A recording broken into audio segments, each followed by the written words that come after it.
Conference. We had 4 games there. We had number 7 at the time, Georgia, versus number 9, Florida. And, Coach, you picked Georgia. Washington State at number 24, Stanford. Washington State won that one. You both picked Washington State. We'll get more into who won what. Number 2, Clemson at Florida State. That wasn't even close. Both of y'all picked Clemson. And number 3, Notre Dame, played Navy in San Diego, and both of you all picked Notre Dame. Now, Coach, for the College Football Show contest, based on winners, just winners, you were 4-0. Mark, you were 3-1 because you kind of missed out on that cocktail party in Jacksonville. But if you see who got closest to the score, you know what, Mark, you won 3-1 on that one. Coach, we'll fight over that later, but I want to lead us in to that largest cocktail party in the world in Jacksonville, Florida, and you've got the Florida Gators, Georgia Bulldogs, and the SEC East. They were all saying who's going to get up there to be able to play Alabama or have the chance to play Alabama. Oh, by the way, don't forget the Wildcats. But the Bulldogs took it to them 36-17.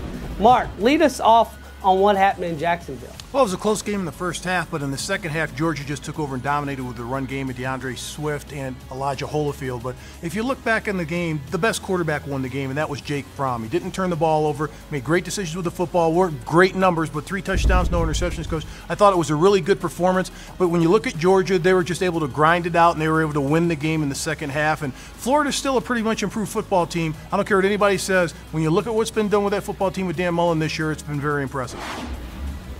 It was a pretty even game, Mark, but Florida had 3 turnovers, and Florida could not make the big plays. They are not an explosive offense. They had 1 pass over 12 yards. They had 1 run over 14 yards. Yes, a great win for Georgia, but there's an awful lot of question marks. It was nice to see Jake Fromm bounce back from a very disappointing performance against LSU. However, Georgia had 7 tries from the 1-yard line trying to run it in, and they couldn't make the 1 yard on 7 different occasions. So I don't think that Georgia is back completely yet. They'll find out when they play Kentucky this week.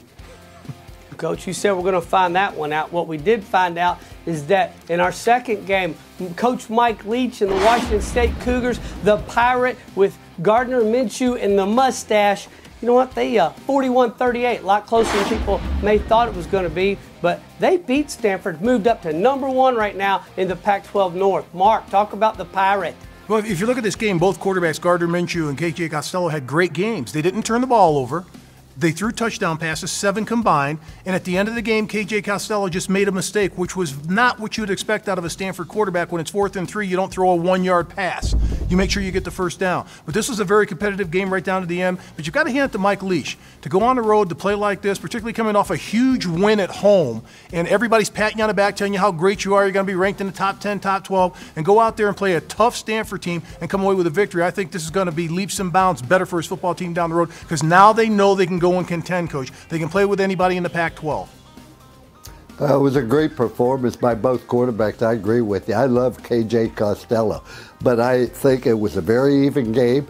But when you look at Minshew, he completed 19 straight passes to start the second half.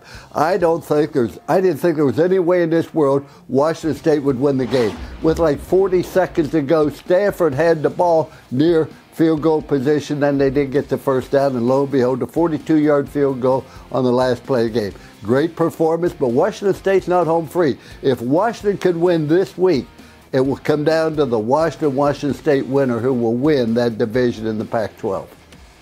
Well, you're going to love some spoilers. I tell you who wasn't a spoiler.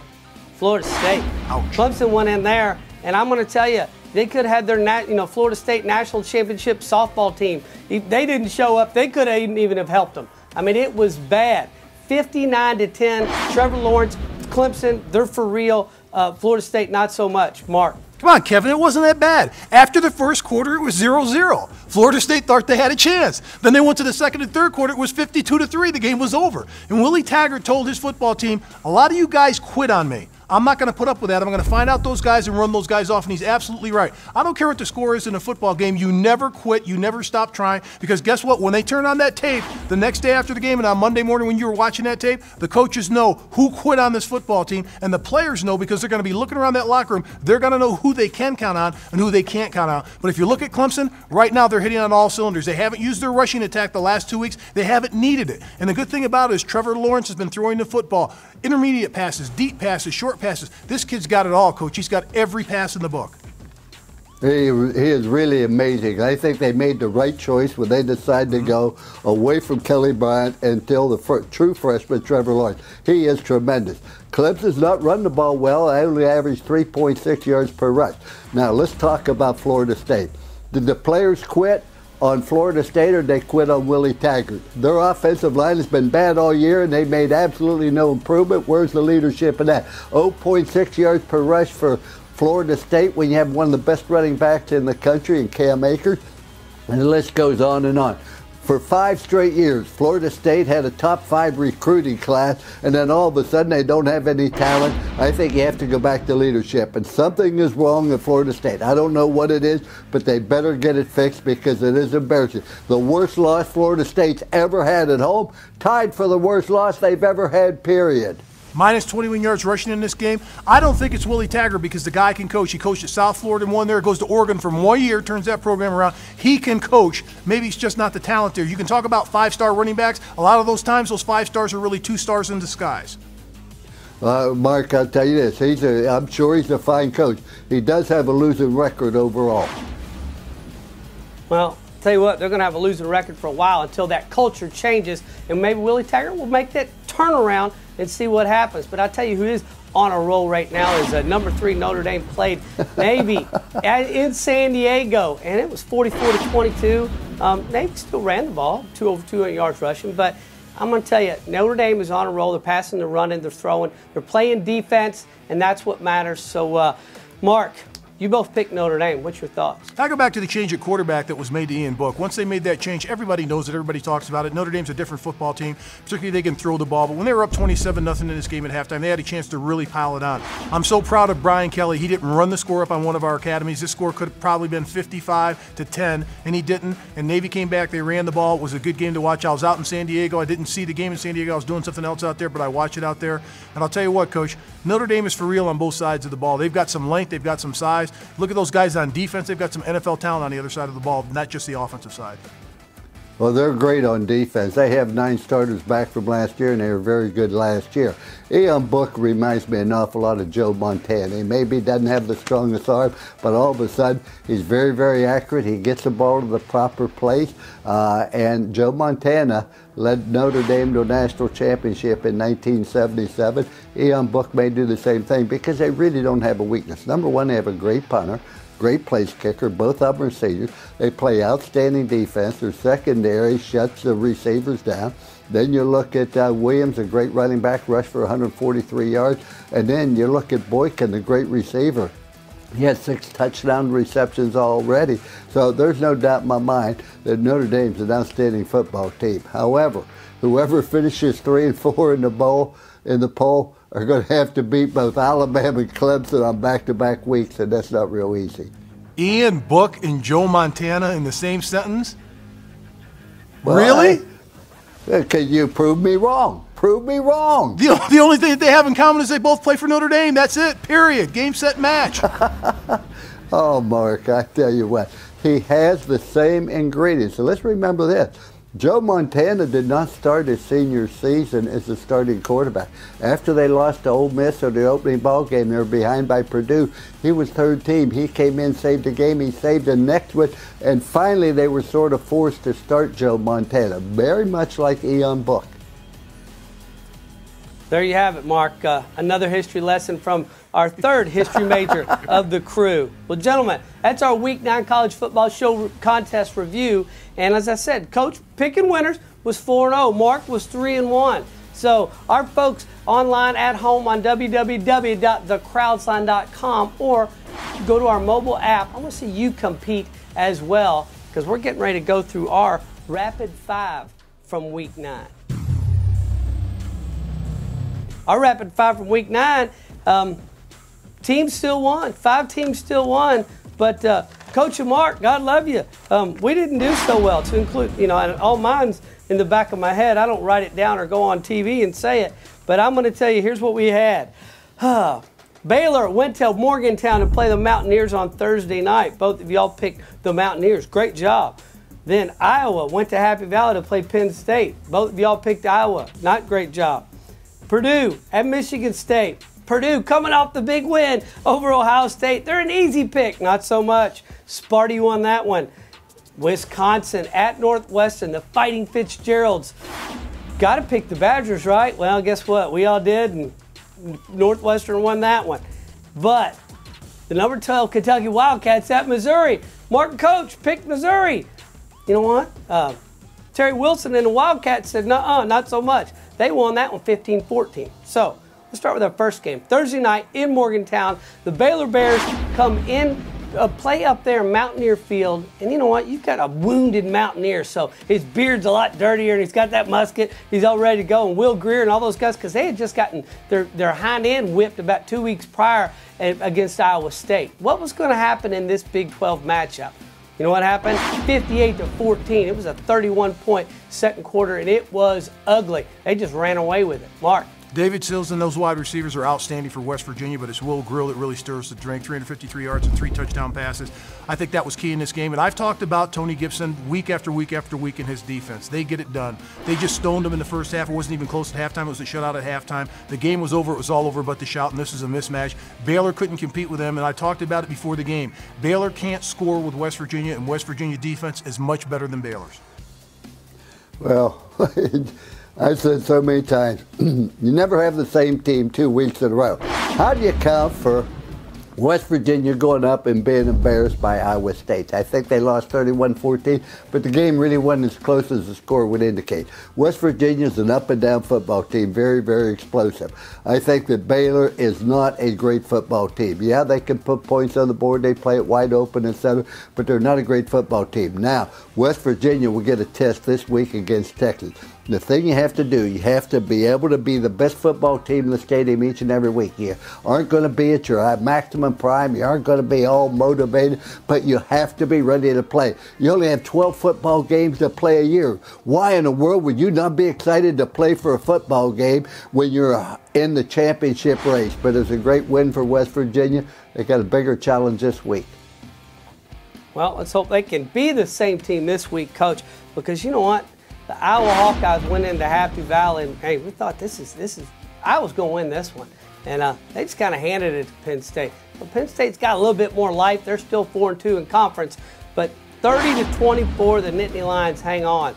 Mark, talk to us about that game. Well, this isn't a typical Iowa football team. They didn't play well offensively. They turned the ball over. They made mistakes. They even had one of their linemen score a touchdown, which is not an Iowa offense. And if you look at their defense, they just gave up too many plays. Trace McSorley wasn't great in the first half, but he turned it on in the second half. And this is a quarterback that's been banged up. They didn't expect a lot out of him, but he made plays with his legs in the second half that kept him in the game and that won the game. And if you look at this football team for Penn State, they're not really great. You know, you break them down on offensive line, defensive line, up front. The guys in the trenches aren't very good, Coach, but they find a way to get it done. And Trace McSorley, without him, this team is not even a 500 football team because he's going to make plays. He's not going to let this team lose. He's going to carry this football team, and he's done it throughout the season, and that's the reason why they won this game against Iowa, because he made plays when it counted and protected the football. I could agree with you more, Mark. When you look at a quarterback, you want to say, can he beat you with his arm? Can he beat you with his feet? Can he beat you with his mind? Can he beat you with his heart? And Trace McSorley has all 4 of those ingredients. He can throw, he can run, he's very, very smart, but the most impressive thing about him, he is exceptionally competitive. He just refused to lose. And you know what's really amazing about him, Mark? So many times a quarterback, freshman or sophomore, are willing to run to try to win, and then they get to be juniors and seniors. They think they're pro quarterback. They don't want to run the ball. They just want to throw the ball and show people that I'm more than just an athlete. Trace McSorley is just completely the opposite. He wants to win. He'll do whatever. He doesn't slide. He goes first, head first. He gets some maximum yardage. Let's give him a great deal of credit. He's a very underrated football player, maybe one of the 5 best in the entire country, MVP. On the other hand, Iowa just does the things you usually do to win. You protect the football, you run the ball, you play outstanding defense. They don't have the big play people, Mark, and the quarterback just cannot carry that football team. Iowa's a very good football team, playing very, very well, but they just don't have the big plays, and you got to have that in today's game and age. Coach, having something else in today's day and age is listening to Coach Lou Holtz, who says you're never going to have the same team twice. And here's something I thought about. We all should have listened to that because we all picked Purdue to beat Michigan State in our third game. And you know what? Didn't happen. And all you got to do is read your book, right? You could have told that was going to happen. You've got an unranked team, two unranked teams. One's coming off the biggest upset in the history of school, and they go to East Lansing and lose 23-13, and they're back down to earth. Mark, talk. Please tell us about what the fighting Jeff Brahms, what went through their head. Well, Jeff Brahms' defense thought they were going to play against Brian Lewicki, but they got a taste of Rocky Lombardi at the quarterback position. What a terrific name. Rocky Lombardi, coach, you can't beat a name like that. He came in and played well in his first start. But if you look at David Blau, the quarterback for Purdue, that's where the problem was. He had the 3 turnovers in this game, wasn't efficient with the football. This is a team that can't handle prosperity. What they did to Ohio State, they pounded them 49-20. Everybody told them how great they were, patting them on the back. You guys are going to go out and run the table. You have won 4 games in a row after losing the first 3. No, that didn't happen in this game. They go on the road. Michigan State's defense finally played like Michigan State's defense again because they were one of the top run defenses in the country before they won against Michigan. They were one of the top overall defenses in the Pac-10.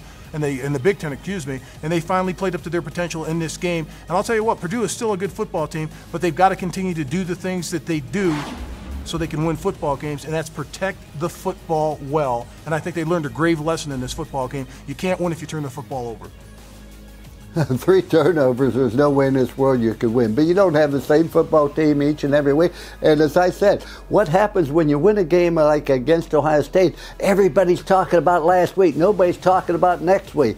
And then you look at Michigan State. Rocky Lombardi. You change a quarterback, you change the whole attitude of everybody. I mean, their defense, their running back. He threw for over 300 yards in his first start, and he's a freshman. And just the whole Michigan State team mentality, their attitude, the way they played, the enthusiasm they had for the game was completely different than anything I've seen from Michigan State this year. So let's see if that will continue. Great win for Michigan State. Very, very disappointing for Purdue. Well, it's disappointing as any thoughts that Purdue had to compete in the Big Ten West. Kind of took a step back, but I'll tell you who's didn't is the Fighting Pat Fitzgeralds of Northwestern, the Wildcats. Wisconsin goes in there in our 4th game. Number 20, Wisconsin, goes into Northwestern and loses 31-17. So Northwestern is now leading in first place, 5-1 in the Big Ten West. So, Mark, talk about these kids in Evanston, Illinois, and what they're doing. Hold on. Smoke and mirrors here, Kevin. Smoke and mirrors. Both teams had 3 turnovers in this game. It was an ugly football game. And if you look at Jonathan Taylor, one of the best running backs and probably one of the top 3 running backs in the nation, he doesn't turn the ball over. Fumbles twice in this football game. And then before the game, we thought Alex Hornibrook was a game-time decision, the quarterback for Wisconsin. Just before the game, because of the concussion, he decides not to play in this game. So a lot of negative things in this game for Wisconsin, not going in the right direction. But here's the key. Pat Fitzgerald, great football coach, great football player in college football Hall of Famer, always has his team ready to play. Smart football team, aggressive football team. They usually don't make mistakes. They overcame their mistakes in this football game. And guess what? This wasn't one of those, oh, by the way, games we're going to look ahead to Notre Dame. They grinded it out, and they played, and they found a way to win. And they're just getting ready for Notre Dame. They're just lying in the weeds, Coach. They got a nice win against Wisconsin, gearing up for Notre Dame this week. And that's a great win for Northwestern. I'll tell you what, for both teams to turn the ball over like that and to go in there and play like that and grind it out, Northwestern's one of those teams, they're not winning pretty, but they're finding ways to win. It was an ugly game. As Northwestern threw 3 interceptions, you mentioned Wisconsin lost 3 fumbles. This is the same Northwestern team, let's say, that lost to Duke and lost to Akron. Akron at 4-3 in the Mid-American Conference. Northwestern's not a great football team. That they was don't in have September. the great play, but they do play together. They play smart. They play very, very intelligently. But they're not a great football team by any stretch of the imagination, Mark. And you look at them. They're up one week. they're down 1 week. You know, they have a great performance against Michigan. Then they barely beat Nebraska in overtime. Then they have a great performance against, I don't remember who. Then they beat Rutgers 18-15 and was lucky to win that game. They're up and they're down. Great football team don't. So they were up last week. That means they're going to be down against Notre Dame, and if they aren't, Notre Dame will put them down anyway. You look across the landscape of college football, though, this year, Mark, and you have to agree. And, Coach, you said there's a lot of teams winning ugly, but you know what? I'll take an ugly win over an ugly loss any day. So let's talk about finding ways to win. The number 12 Kentucky Wildcats go out to Columbia, Missouri with a bunch on their mind because they know if they win, they're playing Georgia at home the following week for the SEC championship. And you got Drew Lock. He can throw the ball, going to be in the NFL. And you know what? They found a way to win with their quarterback throwing a pass at the very end, 15-14 on the last play of the game, untimed play to be matter of fact. And Kentucky's now headed to Georgia's going to play Kentucky now for the SEC East Championship on Saturday. But Kentucky beats Missouri and gets it done. Though ugly, they got it done. Mark. The Kentucky Wildcats have treated me through the month of October like the stock market has treated me like the month of October. Up and down and up and down. When I pick them, they win. When I don't pick them, they win. When I pick them to lose, they win. So this is a football team. They find ways to win to grind it out, and you thought Benny Snell Jr. would lead this football team after Terry Wilson goes through a game, completing 3 out of 9 passes for 18 yards. All of a sudden he comes out, and they finally let him go. They turn him loose offensively. Throws the ball for 267 yards, the most in his career, finally giving him an opportunity to throw the ball because they had to do it. This is an offense that can throw the ball if they give them an opportunity to throw the ball. It doesn't have to be vertically all the time, but they've got to push the ball down the field to open it up for Benny Snell Jr. At the end of this football game, I think they finally found their leader now offensively in Terry Wilson, the quarterback, because he got it done in crunch time. They're down 14-3 in the fourth quarter late. They find a way to get 2 touchdowns and win the game at the end of the game. That's true leadership. Now they've got a leader on offense. I never thought that I'd ever see Kentucky throw for 200 yards, let alone 267 yards, and average 3.5 yards per rush. The one thing that's consistent is their defense. And ladies and gentlemen, they have a linebacker named Josh Allen who's as good as anybody. He had 11 tackles, 9 solos, 2 sacks, 2 tackles for loss. He's a great football player. But Kentucky was fortunate enough to win. I don't care how you twist it or turn it. The fact that Drew Lock did not have a great performance as quarterback for Missouri is a testament to the great defense from Kentucky. However, they're down by 13. Not too much time left in the fourth quarter. They run a punt back for a touchdown around 70 yards. Now, that's a great performance, but it shouldn't have happened. Then they come down, last play of the game, they throw a pass, and it's incomplete. And all of a sudden, Missouri celebrates, but they throw a flag. A very, very questionable pass interference call, I might add. Then they hit the tight end on a quick out. So they don't get the call, they lose the game. They don't run the punt back, they lose the game. But let's give Kentucky credit. They won the football game, but boy, Missouri lost it as well. Coach, you know what? I think on this subject, I'm a little bit smarter than you because this weekend we're both going to be in Kentucky. I'm praising the Wildcats while I'm here in Lexington. Yeah, I went to school to eat my lunch. You know, you're right on that, Mark. But then again, I've heard what you said about Notre Dame and Ohio State, and yet you were going to Columbus and South Bend. So I'm not going to make you magna cum laude yet. But I will see you in. Well, Georgia will have fans too. There's nothing against Kentucky. All I'm doing, I'm on this TV to state my opinion, what I observe, what I see, how I feel. See, I don't play politics like you, Mark. I just try to listen to the viewers, and give them the best advice I can give them. Oh, who are you, Ralph Cramden now? Now you're throwing it in reverse? No, I tell you what. I love you, Mark. Coach, a lot of our audience, Mark and Coach, don't know who Ralph Cramden is, but I will tell you, we're here to inform and entertain. And you know what? Sometimes we're not going to let truth get in the way of a good story. But, gentlemen, that's our College Football Show contest and our Rapid 5 contest. As I said, it was tough picking for both of you gentlemen. But you know what? We had 24% of our contestants this week that picked all 9 correctly. So we're going to see how that's going to work out. But I want to come up with one more thing before we end this segment. I want to talk about our top 25.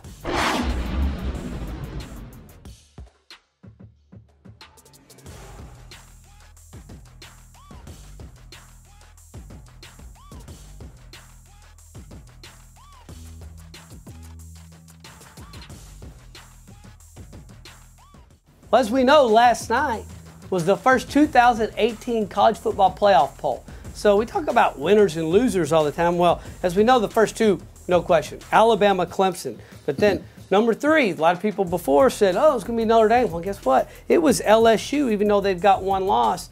And then Notre Dame's number 4. Number 5, Michigan. You know, Michigan's got one loss too, Notre Dame. But then Georgia, Oklahoma, and number 8 is the Washington State Cougars. And if you look, kind of creep on down just a little bit, Kentucky Wildcats and then Ohio State at 10. So with that, it's a big change from what we saw in the AP a little bit, especially when you get down to 8 to 12, 8 to 10. So Coach Mark, I'm going to start with you first, Coach. Who do you see as the big winners in this? And you know, who's got a lot more work to do but could get in there? Well, I think when you look at LSU, you put them at number 3, even though they have a loss to Florida, and they're a 15-point underdog to number 1. You mean to tell me the number 3 best team in the country is a 15-point underdog at home? That hadn't happened in 50 years at LSU. I tell you who's the real loser is UCF. They're undefeated, have the longest losing streak, have a great quarterback in McKenzie, and they're ranked number 12. I'll tell you right now, they beat Pitt 42-14. They would have beaten North Carolina even worse, but that game was canceled because of the hurricane. And I want to tell you something else. You don't want to play the University of Houston. Houston and UCF will be one a great game in the championship game. I think that whoever finishes 3 and 4, and that's irrelevant right now, I think it definitely will be Notre Dame. I don't know who will be number 4. Will be Michigan, Ohio State, will be Oklahoma. I don't know. However, whoever finishes 3 and 4 are going to have to beat Clemson on one week, Alabama on the next week, and that's a very difficult task for anybody, even if you're in the NFL. I think. Yeah, you look at LSU that lost to Florida, as Coach mentioned. You know, this is a team that they win, but they win ugly. They've got a formula for winning. They're not explosive on offense at all. And you know they're going to lose this weekend against Alabama. Everybody knows that. Ed O's did a great job there. I think that they're overrated in this poll. I think a team that's underrated. If you look at Oklahoma, a close loss to Texas in a big rivalry game. They're still down at number 7. I think they should be creeping up there around 5 in that 5 spot. And if you look at Notre Dame, always a little overrated. They really haven't beaten anybody that's in the top 20 except Michigan. That was the first game of the season. You know, you look at the top teams right here. Georgia's one of those teams. I like Michigan the way they're playing. I go by the eye test throughout the season. The first week, the second week of the season, the teams are just starting to get in their groove. Once you get to the 4th week, you can find out exactly what they are. The way that teams are playing right now at this point of the season, those are the teams that I'm impressed with. Alabama and Clemson, without a doubt. There's no question there. All the rest of the teams that are on the list, they're almost interchangeable. You can put anybody anywhere else. But I'm looking at this as my view. I've got Oklahoma in the top 4 in my view, and the reason why is because that's a team offensively that can play with Clemson and Alabama. They may not beat them, but they can play with them because they can score with them, and they're used to being in high-scoring games. The rest of the teams on that list, forget about it. Hey, Mark, let's remember this. Michigan has a great defense. I mean, they are outstanding. And one of their best defensive players hadn't played in the last couple of weeks. But I think Michigan can play with anybody in the country. But I agree with you on Oklahoma for one reason. They have changed the defensive coordinator from it went from Stoops to Ruffin McNeil. Ruffin McNeil was the interim coach at Texas Tech, was head coach at East Carolina. He's the guy that hired the head coach now at Oklahoma. And defensively, last week they played an outstanding football game, and I think they're getting better and better. I think that number 4 will either be Oklahoma or will be Michigan. And Michigan's defense is so good, and Shea Patterson is doing the things like Joe Burrow does at LSU. They need to turn Shea Patterson loose. He can run and throw, and I think they will at the appropriate time. I've got Michigan in my top 4, Coach, but the only thing that scares me about this Michigan defense, they haven't played an explosive offense yet. I want to see them play a very good offense. Notre Dame? Like I said, they haven't played. Remember, who was quarterback at Notre Dame at that time when they played him? Brandon Wimbush. That's an explosive offense? Hey, stop confusing me with facts. Coach, it's like I tell my friend, I was going to say, that was the Wimbush Notre Dame. I like to tell my friends, I've been to Notre Dame Stadium, but I always have to preface with, no offense, but it was Bob Davie Notre Dame. But still, I went. Anyway, I digress. Well, there we have it. So we've got the first poll out. We see the top 8. There's going to be big changes. LSU beats Alabama. I'll tell you it's going to be number 4, Alabama, probably, because LSU will be number 1. But all these games that we're getting ready to pick here in our Week 10 College Football Show contest, in our Week 10 Rapid 5 contest, they're all going to have implications. It's going to look a whole lot different. We already know it. Maybe not so much at the top, very top, but it's going to look different starting on Monday.